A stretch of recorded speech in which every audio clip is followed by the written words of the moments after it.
look around in the world today, you can see a very destructive story. The story of obsessive consumerism that is destroying the planet, of materialism gone wild, that is completely unsustainable, that is destroying the fabric, the very subtle, beautifully woven ecosystem that supports us. And the great unspoken tragedy of this present time is how this story is destroying the sacred both within the world and also within people's souls. It is a very soulless story. It's like consumerism takes our money and also takes our life energy and takes our soul, as we are programmed to want more and more and more in a completely unsustainable way.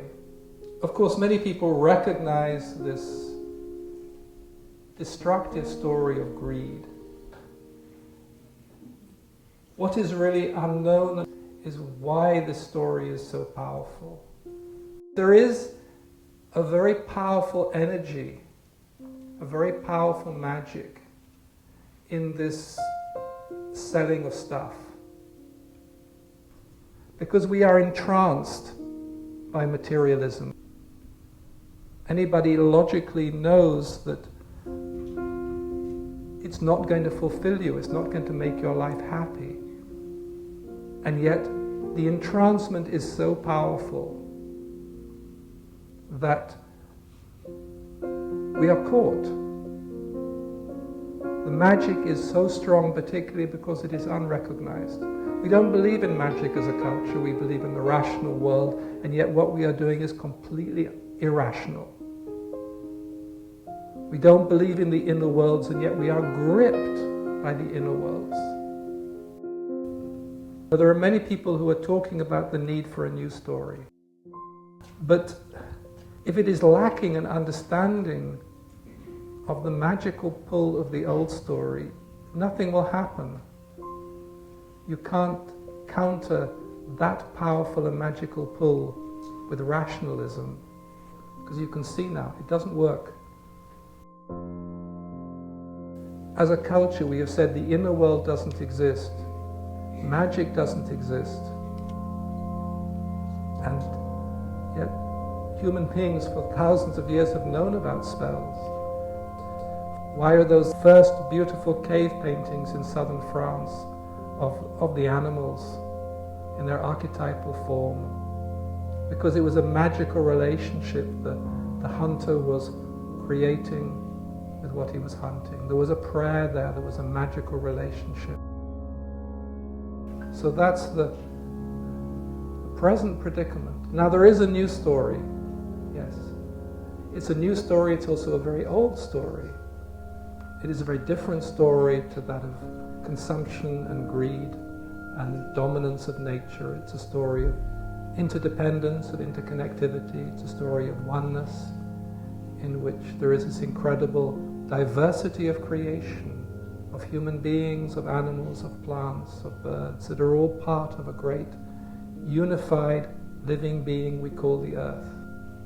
We are not separate from the earth, we are not separate from each other. We are all an interwoven pattern of unity that breathes the same breath on a very deep level.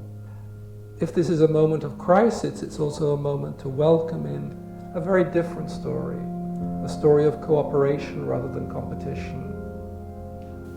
Oneness is not an idea, it's a living reality, it's a living presence. It has to do with the nature of life, the nature of creation. There are patterns. This is actually an esoteric understanding that you can see in Islamic design, these interwoven patterns. And sacred geometry represents these patterns behind creation. They're actually very powerful.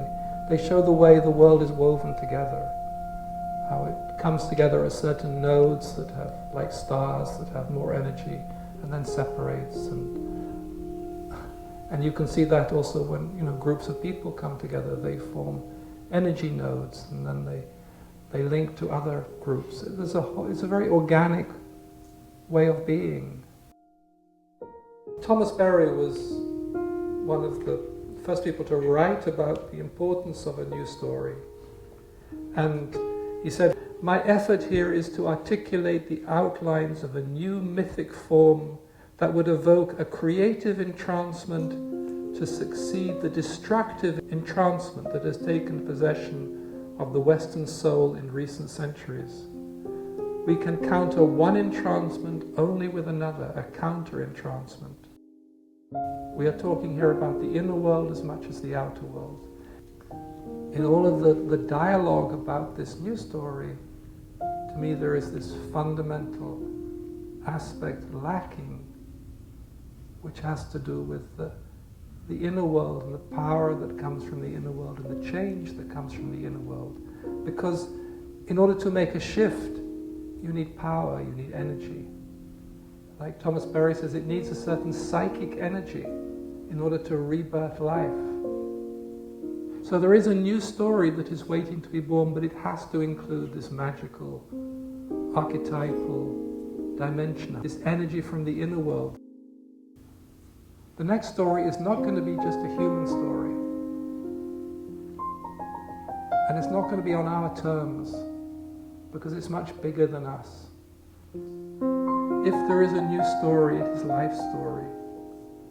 And it is being born because life is always being born.